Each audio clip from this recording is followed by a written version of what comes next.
Jagged. There's so many things that are taught nowadays concerning spirituality, concerning growth, God, the whole thing. It gets very, very confusing. And Mayor Baba, a great master, said there are so many pitfalls on the path, places to get caught. And he said the higher you get, the bigger the pitfalls. That's why it's very important, maybe even early in the journey, to have some reasonable understanding of what's going on. If you're locked in a room somewhere and you want to get out, it's not always about knocking on the door. You may look at the windows, you may understand the structure. You have to understand what's going on in order to have an ultimate chance of freeing yourself. Well, it's the same thing in spirituality. So, for example, let's take witness consciousness. We all think we know what it is, but very, very few people really know what witness consciousness is, because it isn't a concept. It isn't a goal. It isn't something you're trying to achieve. It is a state of being. And if you're not in that state, you really can't understand what it is. You can get some concept and try to achieve it. So let's just take witness consciousness. How do you achieve witness consciousness? Some people think you do that by witnessing, by paying attention, by focusing on things.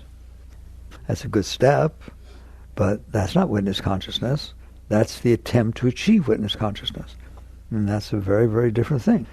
Witness consciousness occurs when you are not distracted from the seat of self. That's what happens. Right now, if you're staring at a picture and it's either so beautiful or so ugly that you can't take your eyes off of it, or I always use the example, there's a 20-foot rattlesnake crawling around the room, you can't take your eyes off of it. You want to be looking at that thing. You don't want it behind you. You don't want to sneak it up on you. So you are what I call distracted by that. You are distracted. If I asked you while you're staring at the snake, what's 16 times 12?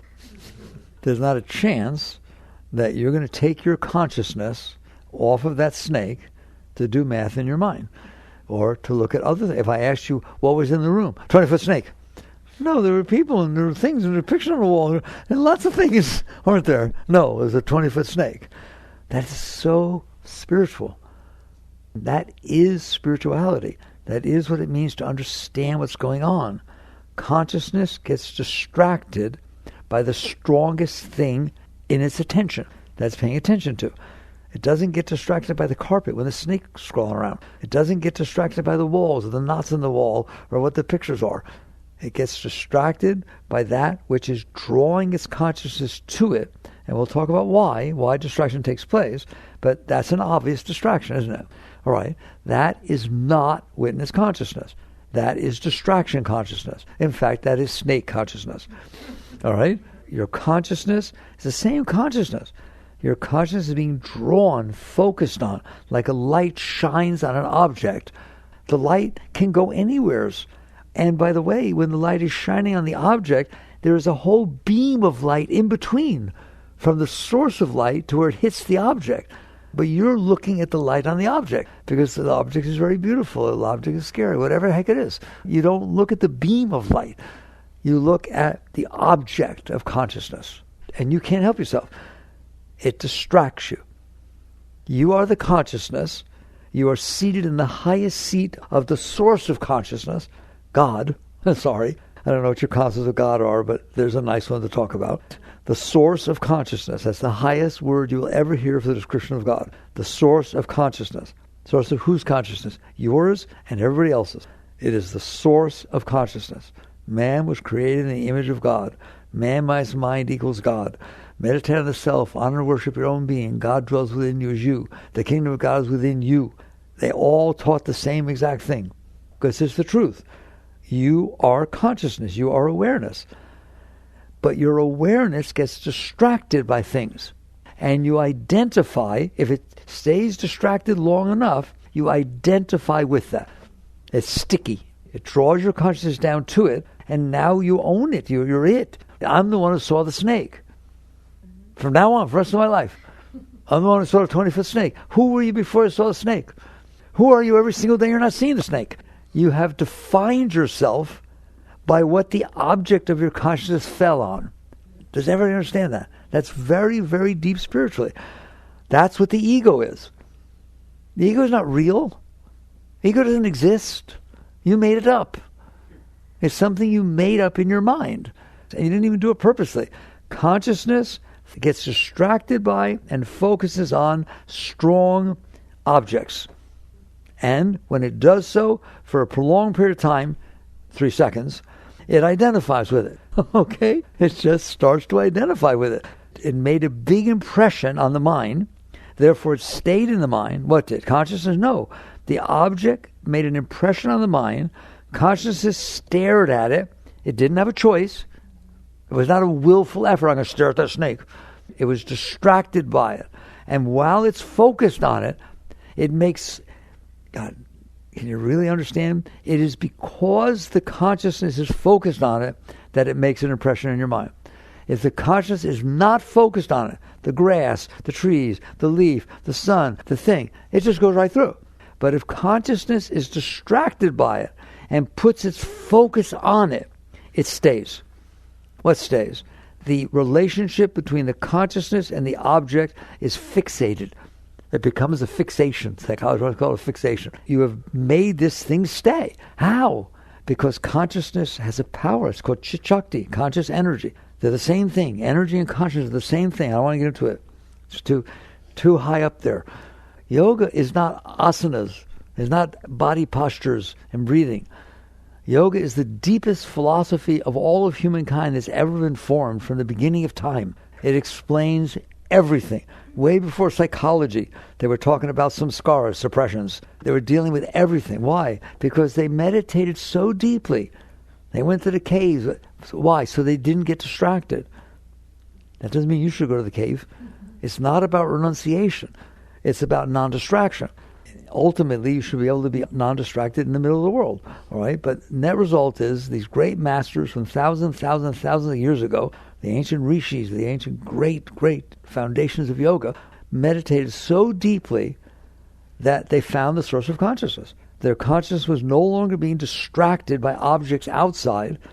Well, if it's not distracted, what happens? It stays in its source. It stays where it is. It doesn't get pulled down to the object. So there's no identifying. There's no distracting. What's left? Consciousness. It's the highest. I didn't mean to talk to you this way. Right? But it's good. You should know it once. What's left when the consciousness is not being distracted by object of consciousness is consciousness being aware that it's conscious. It's not conscious of anything. It's just conscious. I am that I am. You've heard that term. It's the I am. Not I am scared. Not I'm the one that saw the snake. Not I'm the one who's married to George. Not I'm the one that had trouble in a car accident when I was young. Not I'm the one that the mother... You understand? I'm not defining myself as what happened to me. I'm the one that experienced those things. So when the consciousness is not being distracted by objects of consciousness, it remains seated in the seat of consciousness. It's called becoming established in the seat of self. That is witness consciousness. It's actually the next step past witness consciousness. Witness consciousness is when you're seated in the seat of self enough to know that something is distracting you. You actually feel it.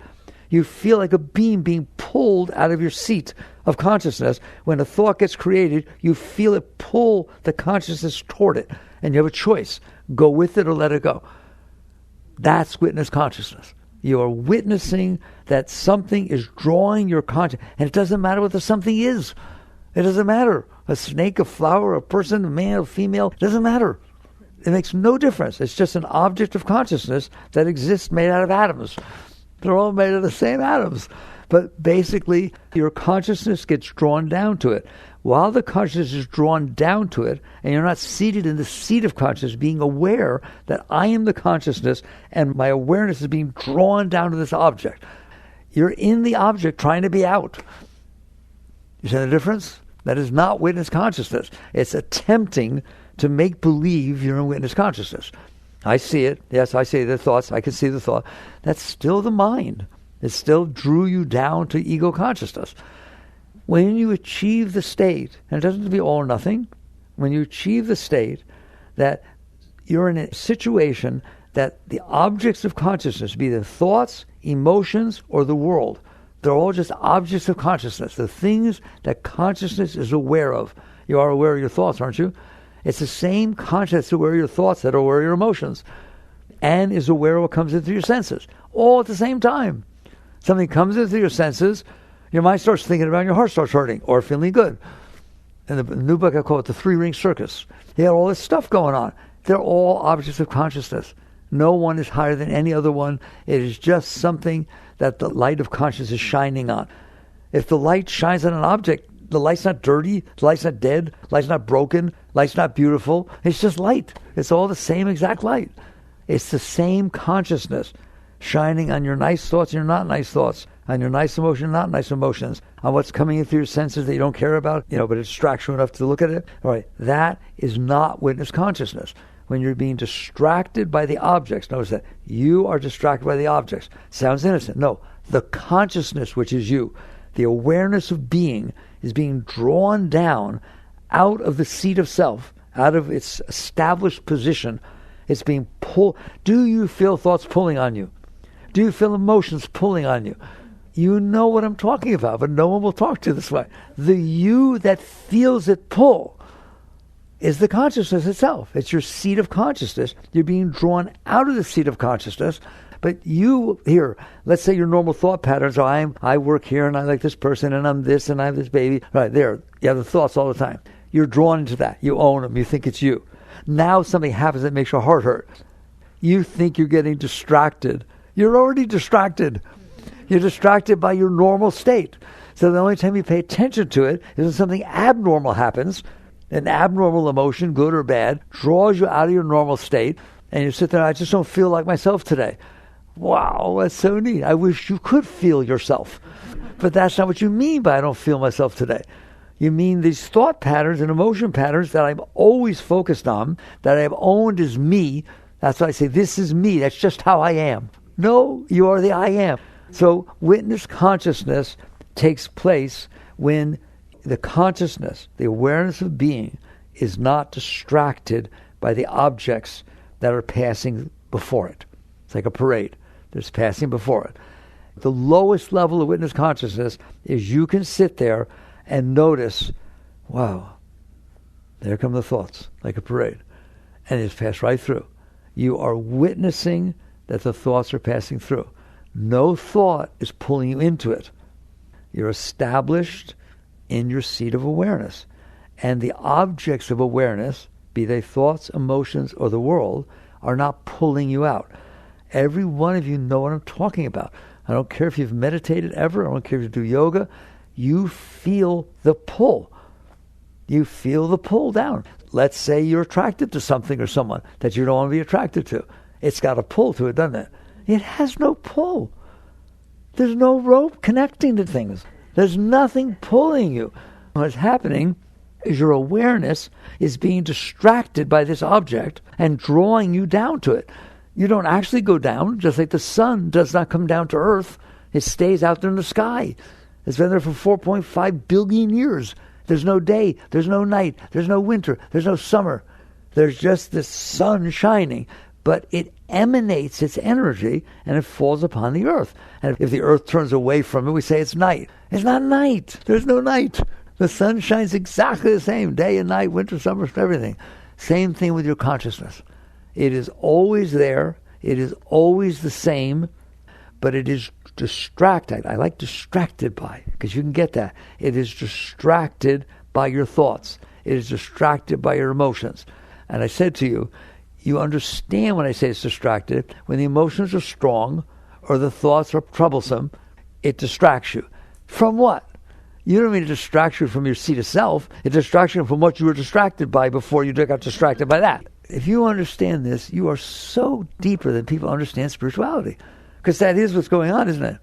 What you don't understand, or people have not reached the state in general, is it does not have to be like that. I mean, I have to stop my thoughts? It has nothing to do with stopping your thoughts. You mean I have to make sure I purify my heart so I have really nice emotions? No, it has nothing to do with that. I have to renounce the world so that what? So that what's passing before me doesn't distract me. If it doesn't distract you, why are you renouncing it? Please, let me know if you hear that. If it's not distracting you, you wouldn't know what to renounce. It's all the same. Grass, leaves, clouds, man, woman, tall, short, old, young, rich, poor. They're all the same. It's just an object of consciousness passing by. That's what it's like to be established in witness consciousness. Yet you're not making it not pass by.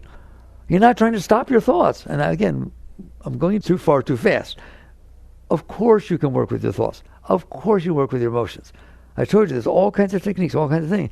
I just thought we'd bother having a discussion about real spirituality so that you can understand why you're working with your thoughts and understand it is not about stopping your mind.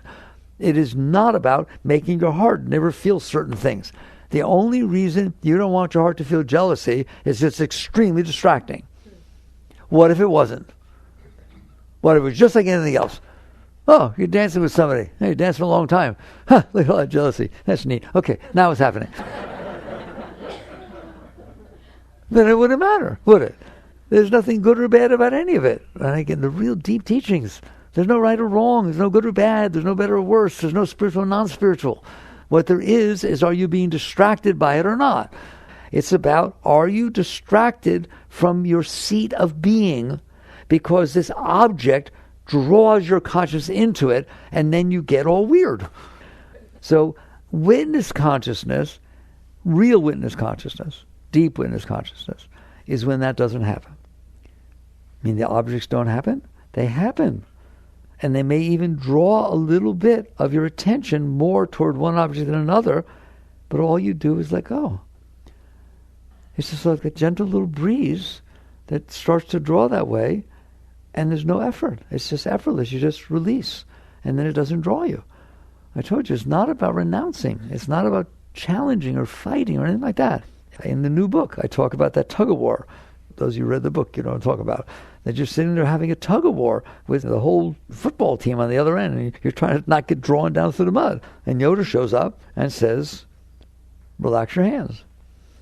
And you say, if I relax my hands, I'll get drawn to be ridiculous. So it's terrible. You know, you got to fight. You got to put your feet certain ways. You learn how to do a tug-of-war. Learn how to use your body weights and everything. And Yoda just says, just relax your hands. Guess what? If you relax your hands in a tug-of-war, that tug-of-war is over. Yes or no? It takes opposing forces for there to be stress, for there to be difficulty, for there to be a pull. There is no pull without you holding on. You know, the expression takes two to tango. It takes two to have stress. Stress is two opposing forces. Are you participating in the stress? Of course you are. I'm so stressed by the job. Let go. Let go of the job? No. Let go of you.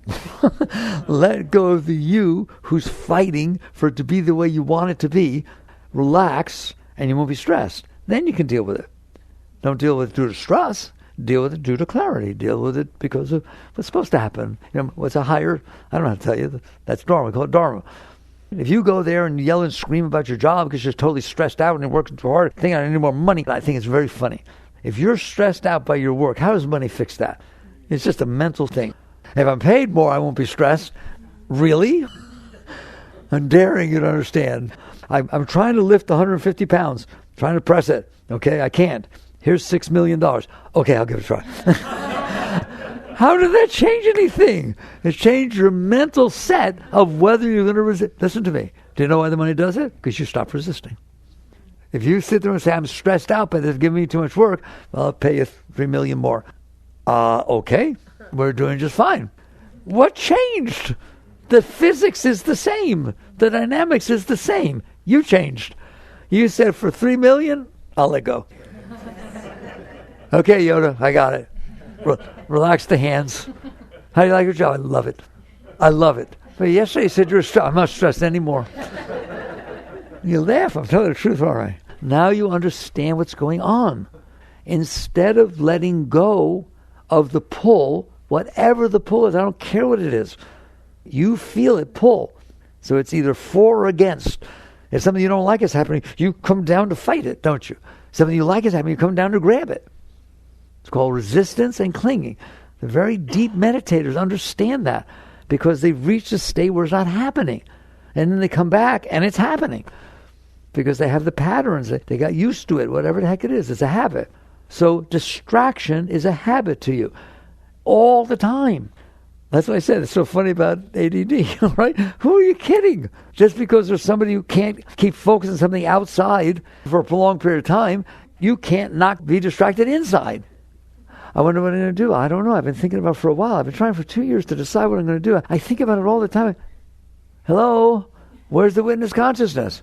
What? I have to wait till I make this decision. I love it. I wait till I get married. I wait till I'm older and I have children and I fulfilled part of my life and the business is good. Now I'll practice witness consciousness. Yeah, fat chance. Not a chance in the world. So I'm not interested in witness consciousness. I'm interested in not witness consciousness. I always teach that, right? It's more important what is not working so you can see how to let that go than to try and have a concept of the way it's supposed to be when you're not there. You're already in this state of distracted consciousness. Distracted all the time by what? Your mind, your heart, your body, for sure. Oh my God, my arm hurts. And the world. It's distracted by all of those things. But you only pay attention to when it distracts you from your normal state. I whispered to say that.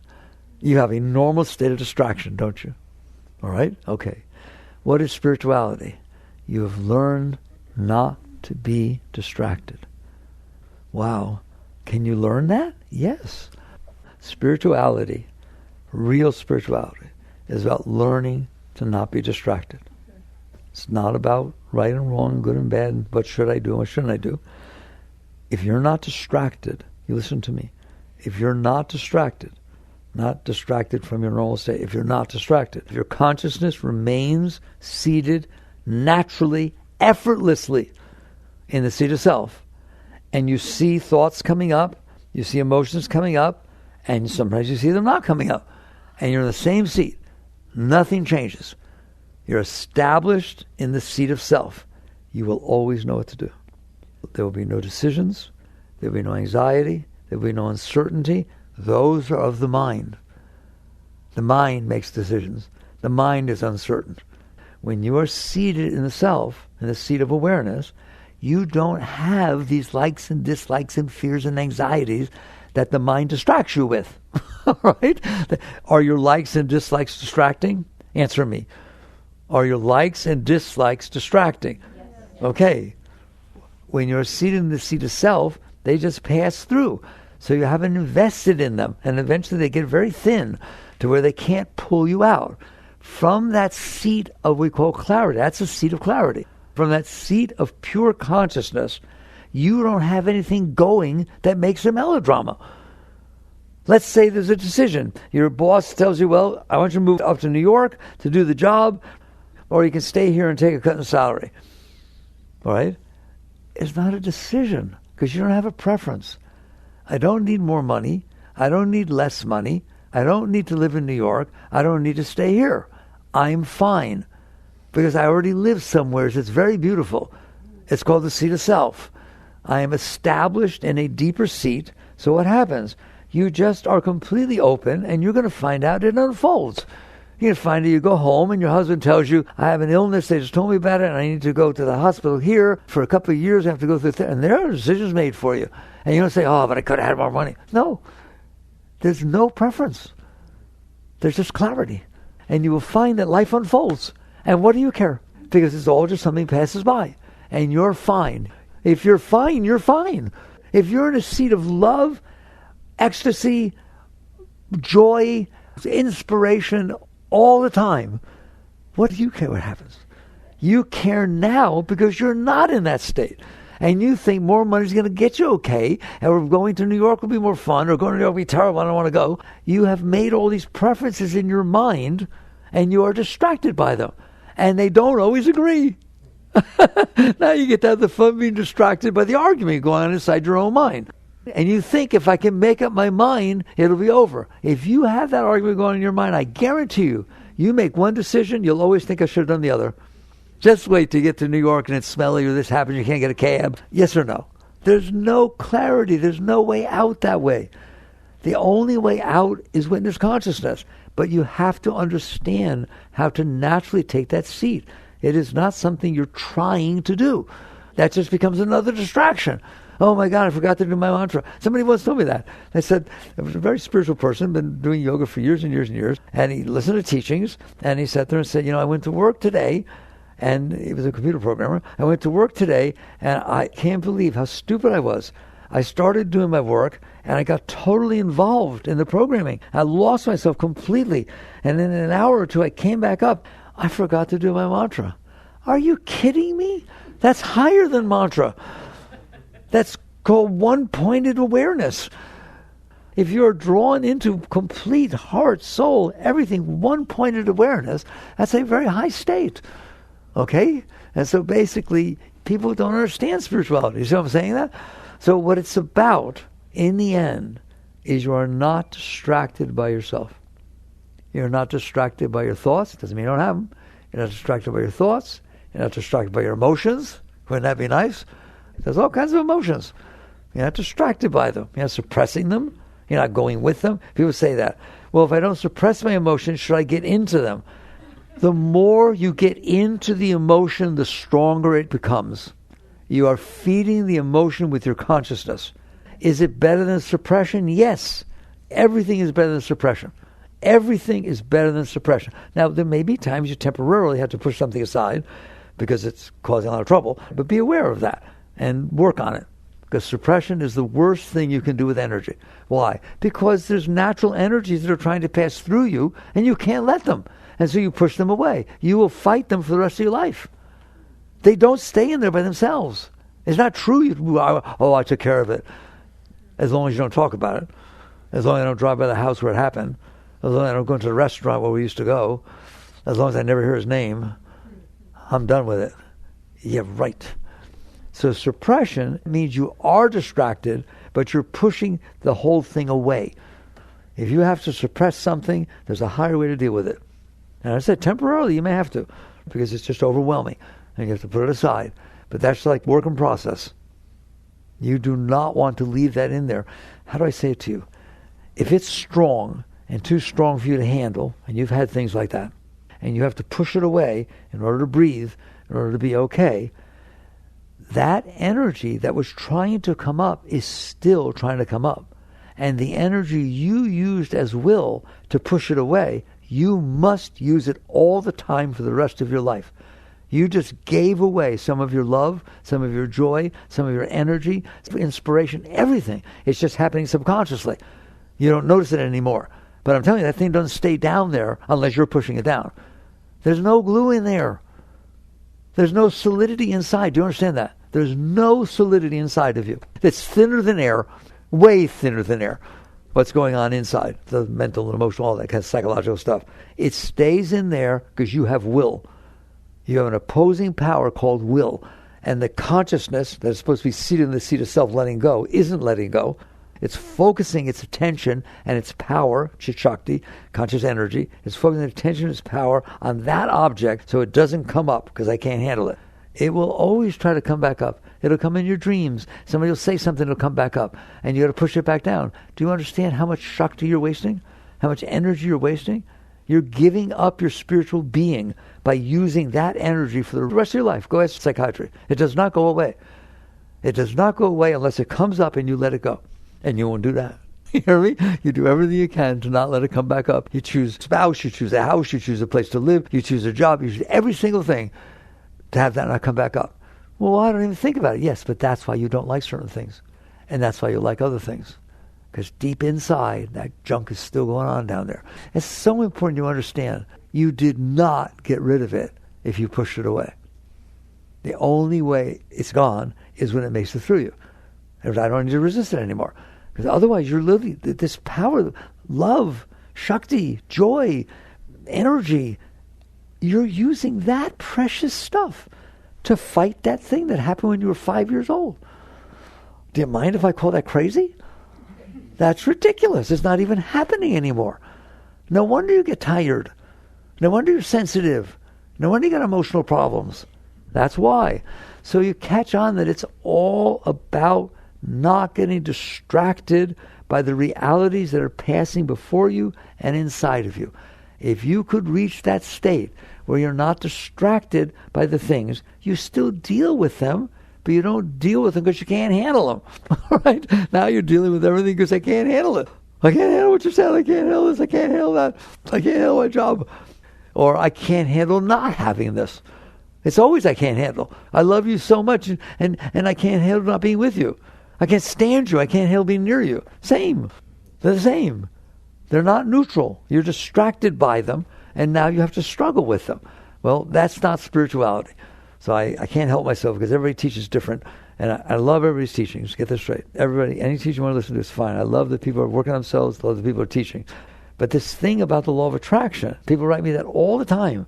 What is that about? I am distracted by this. I can't handle it. I think there's a way to attract it to myself so I feel better.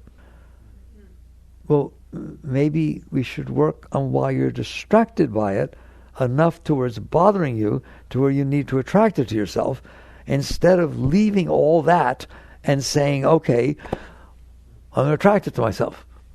Do you understand the difference? So there's nothing wrong with it. It's like people do all kinds of things to get what they want. There's nothing special about the law of attraction, because you don't understand. While your consciousness is being distracted by these mental things that you created and the emotional things you created, you're not going anywhere. You'll just temporarily be okay because you got what you wanted. When was the last time you got what you wanted? You never wanted anything else. Not even close. It will never work. Why? Because you are the self. You are the consciousness. Your complete love, joy, ecstasy, Satchitananda, eternal conscious ecstasy. That's who you are. That's what's back there. Well, how are you going to be happy if that's who you are and you're down here in all this junk being pulled down? You're trying. Everything you're doing is trying to be okay. The only okay is your natural state. So it is about learning to not be distracted. That's what all the spirituality is about. If you learn not to be distracted, you don't have to learn how to go to the seat of self. You're in the seat of self. You are distracted from the seat of self. If you're not distracted, you don't need to find the seat of self. And guess what else you don't have to find? God. Why? Because the consciousness has a source. Everything has a source. Right now it's beyond anybody thinking about it because they're so distracted by their personal self, their thoughts, emotions, desires, fears, that they're not even close to the seat of self. The moment you understand, you are not that. You are the consciousness that is aware of your thoughts, aware of your emotions. But even if I teach you that, it sounds good, and you can say, well, I'm the conscious aware of my emotions. But you're not. You're the consciousness that's distracted by your emotions and distracted by your thoughts, and that's where you live, don't you? You live every minute of your life distracted by your thoughts, distracted by your emotions, and distracted by the world. If you learn to undo that, learn to release that, that's what the deep teachings are. Learn to let go of this distraction, and you can learn, and I will talk to you about it. Every one of you can. Then you will find naturally that you are back in there, aware of the pull. That's when you know you're in witness consciousness. When you're aware there's a pull to go out. Something's pulling you out of that seat, and you've learned to not go. Not by struggling, by relaxing the hands. I teach you, relax, don't I? Relax and let go. And sometimes you say, let go of what? I just told you. When you're deep, you let go of the pull that's pulling you out of the seat of consciousness. Pulling you out, the distraction. You just relax. Then, let's do it quickly, you will end up seated in the seat of self, effortlessly. Why would there be an effort? There's no effort. There's nothing pulling you out. You're not going with it. So you're seated there. And it becomes very beautiful. Why? Because it is beautiful. The self is beautiful. The consciousness is ecstasy. It is Satchitananda, eternal conscious ecstasy. That is what's going on inside of you right now. No matter what's going on, that's what's going on inside of you. It's trouble you get distracted. Imagine getting distracted from the most beautiful thing in the universe. Why? Because you think you can find something nice. You left the nicest thing there is in the entire universe to go try to find something nice. Right? And so, what I mean by that, you are distracted, and now you're trying to get that which will compensate for your distraction. I'm distracted by a heart that got hurt when I was in high school. And I just don't feel I'm capable of love. And I had a lot of trouble with that relationship, and it really hurt me because I really loved him or her, and I'd never been dumped before, and it was really a problem. So now I don't know how to love. So what do? I need to find somebody that will help me learn how to love. You went the wrong way. You're going out. You're sitting there saying, I am the one that's not okay. Now let me find something that will make me feel better. Instead of, I am the ecstasy, the total most beautiful thing in the whole universe, that got distracted with this garbage that's going on inside my mind, that got imprinted there because I couldn't handle somebody dumping me. And so now I'm closed. If you understand this, I've done my job. Do you understand? So the question is, are you going out to compensate for the fact that you're distracted, or are you going back in and learning not to be distracted, which is the only time you'll ever find peace? That's the peace that passes all understanding. We understand the peace that's understandable. I got what I wanted. I'm so at peace. I was so worried. I feel so good now. He said he loved me. Okay. The peace that passes all understanding is the one that's there whether he says he loves you or not. You're not distracted by it. You're seated in a deep seat. What happens? You start feeling, I use it as the end, I'll do it now, then we'll talk about how to not be distracted. You will start feeling joy. I'm telling you, I promise you. People write me all the time. I can't even believe it. 60, 70%. Today was 80% of every single email we get. Oh, how can I thank you? My whole life changed. I feel all this energy rushing up inside of me. Oh my God. They let go. They practice letting go. And there is a natural energy inside of you that will cease to be blocked by your distractions. You'll start feeling beautiful energy inside. Then what happens? The consciousness, you're going to say spirit loves spirit. The consciousness loves Shakti. It loves that energy flow. Love loves love. How about that one? Consciousness loves bathing in love, doesn't it? Consciousness loves bathing in enthusiasm and high and passion, doesn't it? High loves high. And so you start feeling all this high, and all of a sudden the rest of the stuff falls off. That's why I'm not into renunciation. I don't want to do any of that kind of stuff. It just falls off. If I'm feeling something really beautiful inside that's higher than anything I ever felt before, and it doesn't need you to like me, and it doesn't need me to get this or get a raise or make money or live in a nice house, I don't have to do anything. It's free of charge. Guess which one I'm taking? I don't know about you guys. The Bible says when you fell from the garden, now you have to work by the sweat of your brow to be okay. That's what you're doing. You fell from the state of complete, total well-being down into this garbage. Now you must work by the sweat of your brow to try and be okay. Every minute of every day. As you start to feel the energy, the consciousness does not want to leave. You don't have to struggle. It just naturally rests itself in that. And because you let go more of that which was distracting you, now it's not distracting you, it gets stronger. That's called the ascent. It gets stronger and stronger and stronger. What does? The inner pull upward as opposed to the outer pull downward. There is an inner pull upward, back to the source. You have to think about it.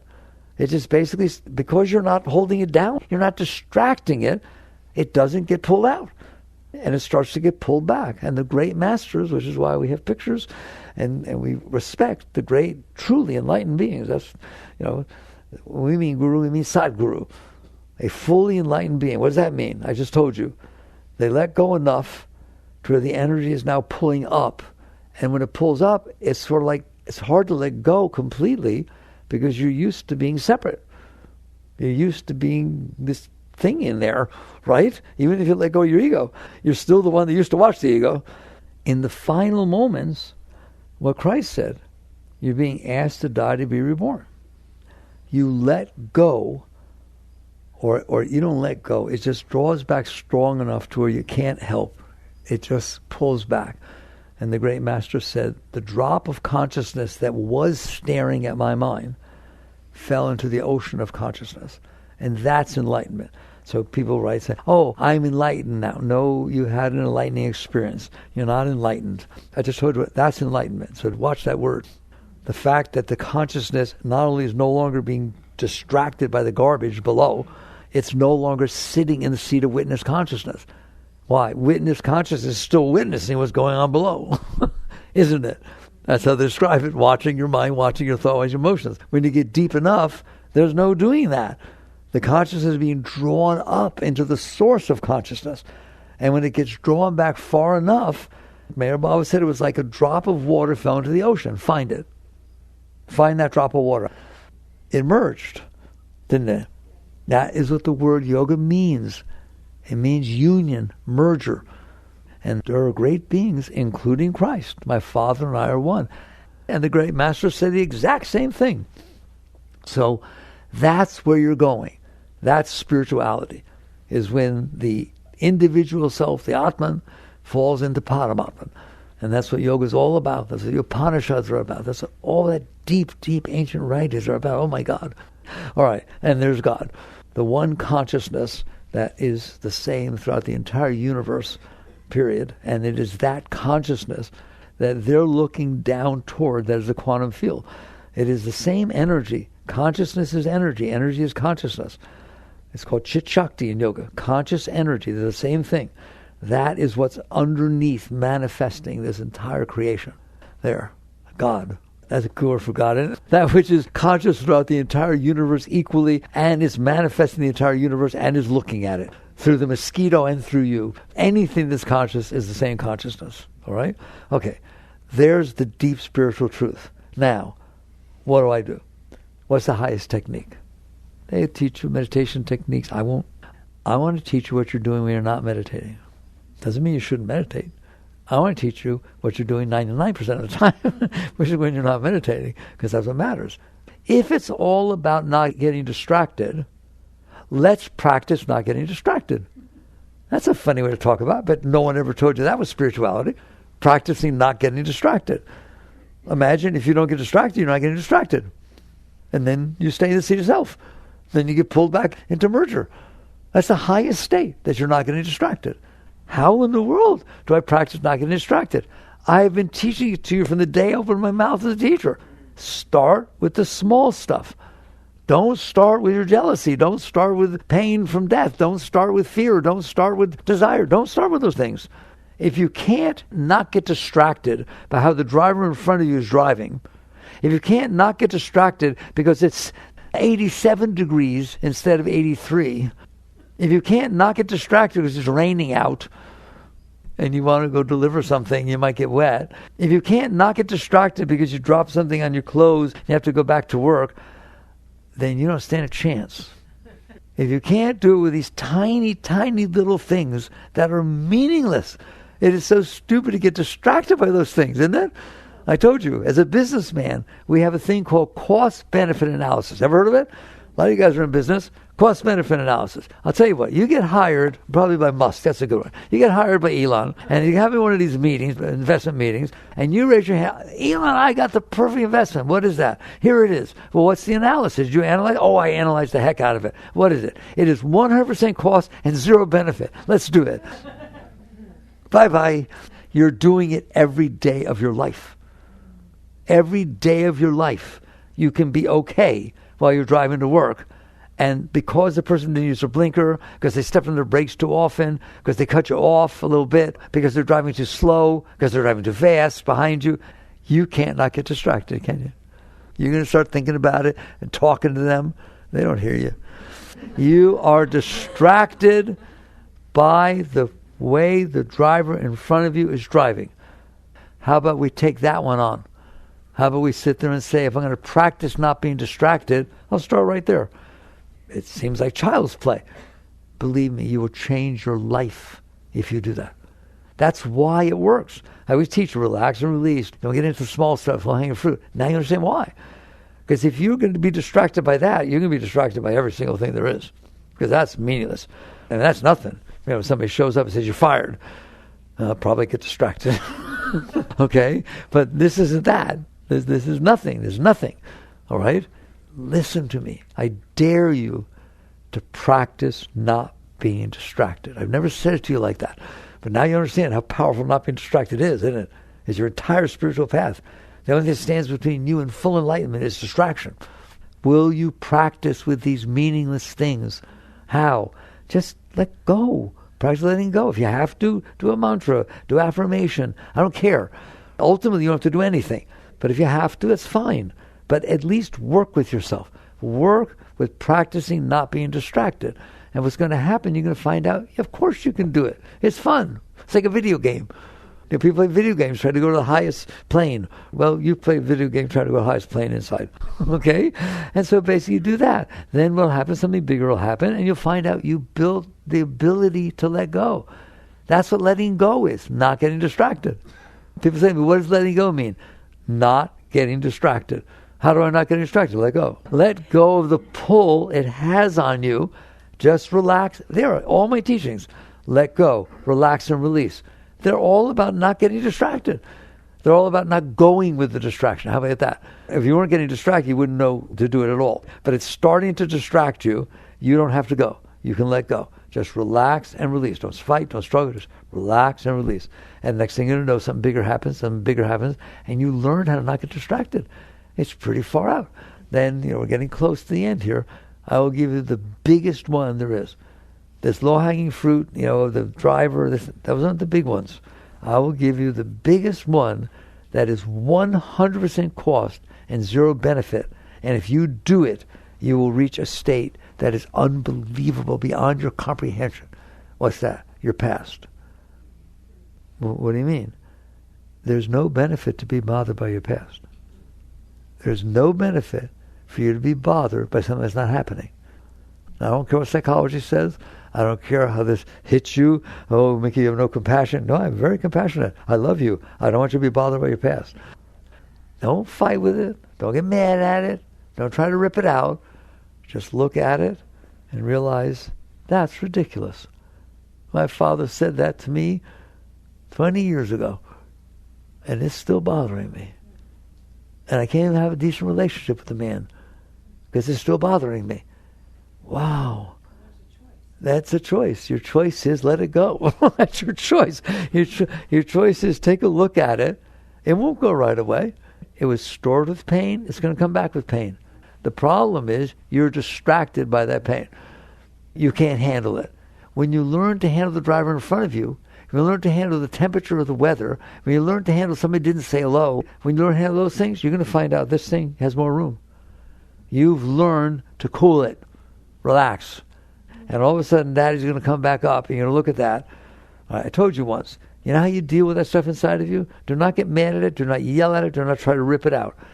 Just very, very quietly, when it shows its face, say, I love you. Your days are numbered. You are not going to be in here very long, but it's okay. It's okay. We'll work with you. But your days are numbered. I'm telling you, you learn to work with your past, everything I just taught you will become automatic. Freud would say 99% of your garbage is from your past. The fact that you don't like something now is because something happened in the past. And so you're just multiplying, you're bringing your entire past. You have trouble with the future? Because your past projects itself into the future. If you were brought up a certain way and everything was fine, your future looks fine. If you're brought up and you had problems, you don't want that to happen again. That's what your future looks like, scary. You're just projecting the stuff you store from the past into your thoughts about the future. Because you don't want the future, you made it up. But you make it up based on your past. What else are you going to make it up based on? Wake up. That's what this is about. Wake up. You are a great being. Nothing has ever damaged you. No matter what the light is shining on, it doesn't matter how long it shined on it. The light is transcendent to what it's shining on. You are transcendent to every single thing that ever happened to you, to everything that's inside of you. You're the consciousness. You're the light of consciousness shining on objects. So learn to wake up. Learn to work on yourself every day. I told you, when you wake up in the morning and you go to bed at night, you should not be the same person. You made me cry. I'm serious. You should not be the same person who goes to bed at night as the one who woke up in the morning. Why? Because you let go of stuff. You practice working on yourself. You practice not being distracted. And you let go of any stuff that got caught today. No, I got enough in there. I don't need more. I don't know about you. I got enough in there. I don't want more in there. So the fact that somebody didn't say hello, the fact that the boss criticized me, the fact that somebody else got the job that I wanted, the fact that I didn't know who my husband was talking to, but he talked a long time on that phone. No, I got enough in here. I got enough in here. If there's something going to go on with the relationship, I'll find out later. I'll deal with it when it happens. I don't need my mind making this stuff up and worrying about everything. How about you? But you can't do that. Why? Because you stored getting hurt in the past and you're afraid of having it happen again. And therefore your whole being is distracted by the garbage you stored inside. Let it go. When? When it comes up. How do I know what to let go of? It will be right in your face. You don't have to do anything else. Nothing else. Just when it comes up, let it go. When it starts drawing you down into it, try to let go. Well, if I can't, then you do the best you can. Just do, nothing's asked of you. Do the best you can. But then I feel guilty. That's stupid. You do the best that you can. You ride the bicycle the best you can. You fall a bunch of times. That's how you learn. There's nothing wrong with that. If you do the best that you can, it's fine. It's perfect. It's wonderful. Do the best that you can and honor the fruits of the best you can. If it comes back and it's negative, worship it because it means you had something to learn. You do the best that you can. This is what came back. Okay, now I see better than I did. But there's no guilt. There's no shame. There's not anything like that. You just keep letting go. So we had I've never talked this way in this particular subject, right? It was all focused on distraction, wasn't it? You all think distraction is a non-spiritual thing. Distraction is extremely spiritual. It's what's keeping you from God. So as you work with distraction, as you work with letting go, little by little, you're going to liberate yourself. You free yourself. Work on these things. Jaggerative.